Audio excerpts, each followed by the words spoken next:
Olá, estudantes da EJA.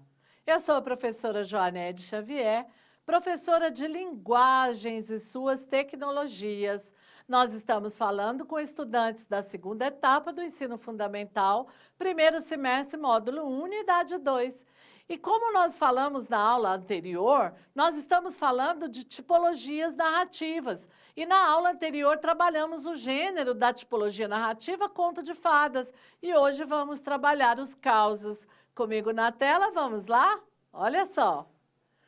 Agora é a sua vez. Você já ouviu ou leu algum causo? Os causos são histórias da tradição oral, contadas geralmente em uma linguagem espontânea, que registra o jeito de falar típico de uma determinada região ou localidade, ou um determinado grupo social. Envolvem fatos pitorescos, reais ou inventados, ou misturando ambos, e podem ou não envolver o narrador. Então, vamos ler a seguir um causo, O Roubo do Relógio, de Rolando Boldrin. Rolando Boldrin, ele tinha um programa na TV Globo, e ele, durante esse programa, ele contava esses causos. O roubo do relógio.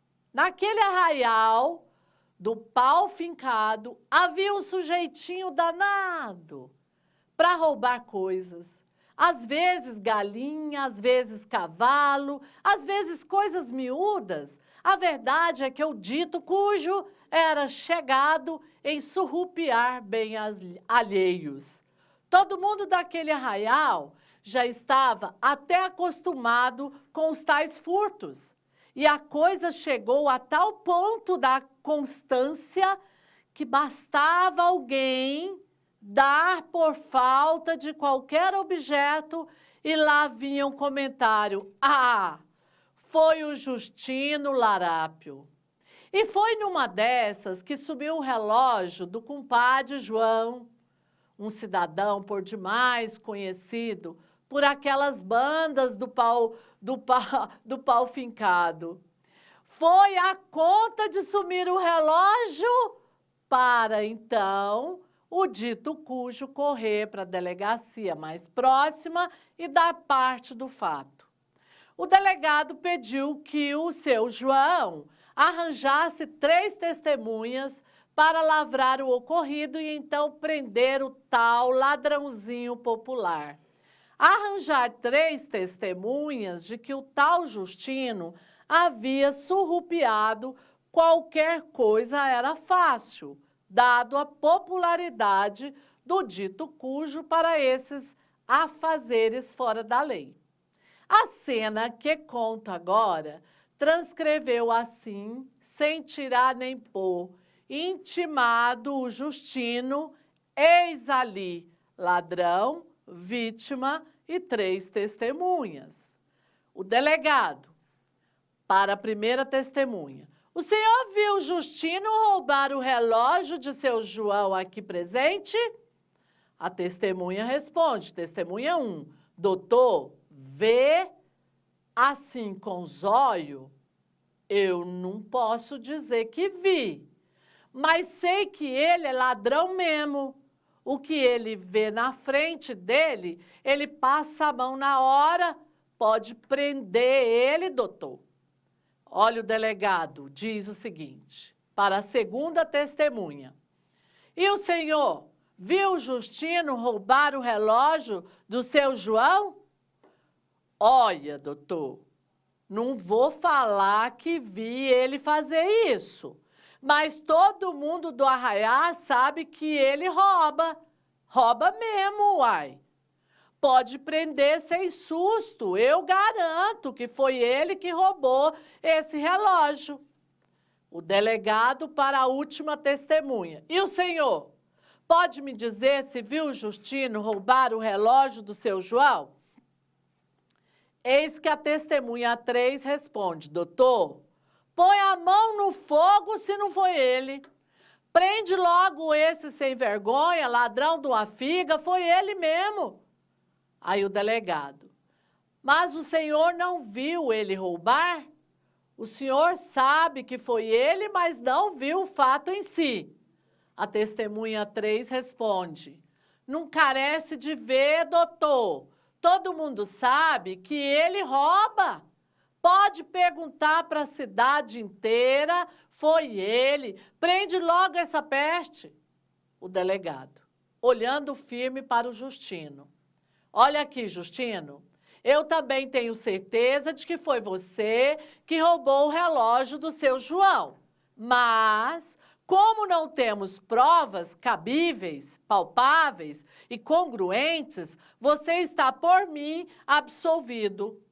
O Justino, espantado, arregalando os olhos para o delegado. O que, doutor? O que o senhor me diz? Eu estou absolvido? Absolvido? O delegado está absolvido, o Justino. Quer dizer, então, que eu tenho que devolver o relógio? Bom, então vocês percebem aí que a leitura desse caso, né, ele apresenta os principais elementos da narrativa: enredo, personagem, tempo, espaço, narrador. E nesse espaço, nessa tabela que eu trouxe aqui, você vai preencher com o personagem, o tempo, espaço, o narrador. E aí, observe ainda que o caos, o roubo do relógio, ele apresenta, então, o quê? Os principais elementos, como a situação inicial, que é o fato gerador, o conflito, o clímax e o desfecho. Você vai aproveitar o quadro seguinte e vai preencher aí no seu caderno. Esses elementos, eles são fundamentais para capturar a atenção de quem ouve e provoca as mais diferentes sensações. Podemos dizer também que possui uma linguagem simples e que não segue a norma padrão, tendo uma variação linguística. Para saber mais sobre os elementos da narrativa, você tem aí no seu material esse vídeo que você vai clicar e vai assisti-lo. E aí, dentro desse mesmo programa, nós temos as variações linguísticas. O que são variações linguísticas? Você já deve saber, aqui na câmera comigo, você já deve saber, já deve ter ouvido falar, que dependendo, por exemplo, da região, as palavras às vezes mudam. O mesmo nome que eu falo aqui, por exemplo, eu falo em Goiás, eu falo polvilho. Eu vou para o Piauí, chamam de tapioca.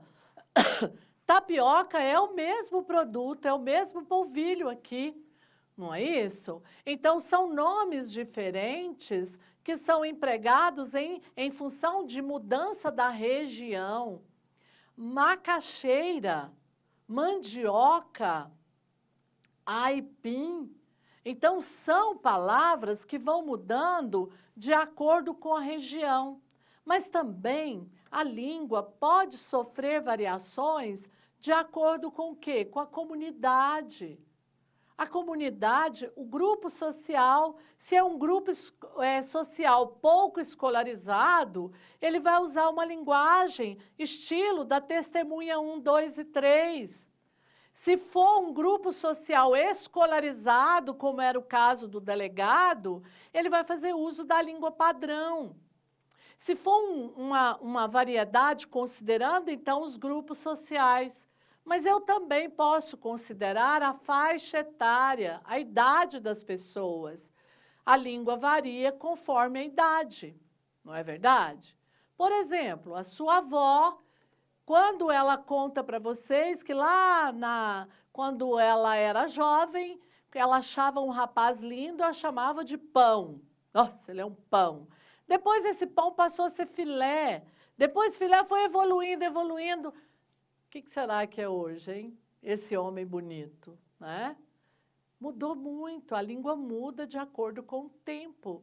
Então, as variedades linguísticas podem ocorrer de acordo com a região, de acordo com os grupos sociais. Ela pode ocorrer de acordo com a idade, a faixa etária, não é? E ela pode ocorrer também de acordo com a situação em que cada um se encontra. Se eu estiver numa situação formal, eu vou usar a língua formal. Se eu estiver conversando com uma criança, eu vou adequar a língua. Você está vendo que a situação de comunicação também tem variedades linguísticas, ok? Vamos na tela. Bom, então, alguns exemplos aqui de variedade linguística, né, que nós temos.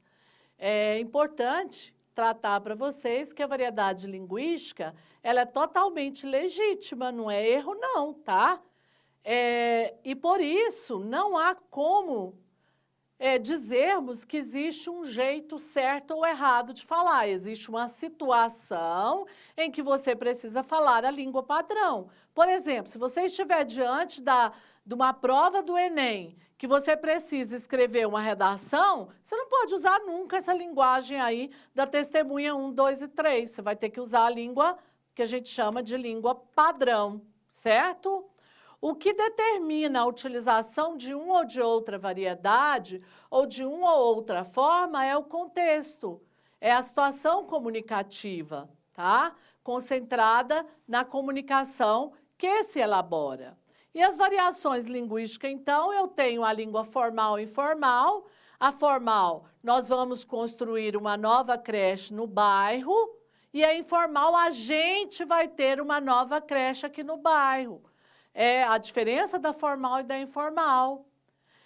Nós temos a língua falada e a língua escrita, não é isso? Segundo a modalidade de uso, observe os exemplos. Um jovem falando para um amigo.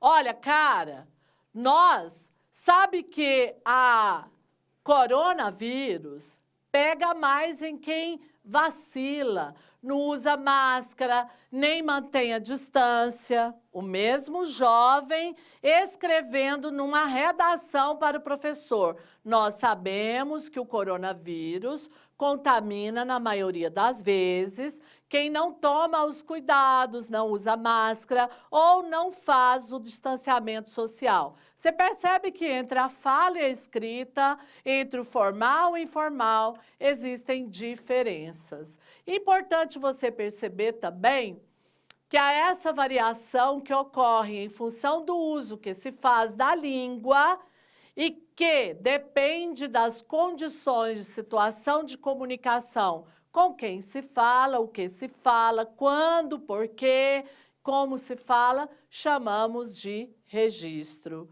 A norma padrão da língua portuguesa, ela é exigida em situações formais da língua, como, por exemplo, em redação para o vestibular. Bom, importante aqui é você lembrar que o jeito de falar de um nordestino, de um sulista, de um carioca, de um goiano, não pode constituir um preconceito linguístico. Sabe por quê? Porque, na verdade, nós não temos um jeito certo e errado de falar. Então, nós não podemos ter preconceito com o falar nordestino, com o falar sulista. Nós não podemos ter esse preconceito ou achar que somente Rio e São Paulo é que determinam as formas de falar. Não. Preconceito linguístico é crime. Quer ver? Olha lá comigo, na tela. Então, olha só, o preconceito linguístico está baseado na crença de que só existe uma variedade da língua. Isso não é verdade, existem diferentes variações da língua, tanto a variedade de língua falada no sul, quanto na falada no norte, são legítimas. Assim, nós não podemos dizer que há uma variante melhor do que a outra. Contudo, a norma padrão oculta, né, de uma língua é considerada uma variante que confere prestígio àqueles que a usam. E aqui tem um vídeo para você assistir no seu material, para você assistir sobre variedade linguística e preconceito linguístico.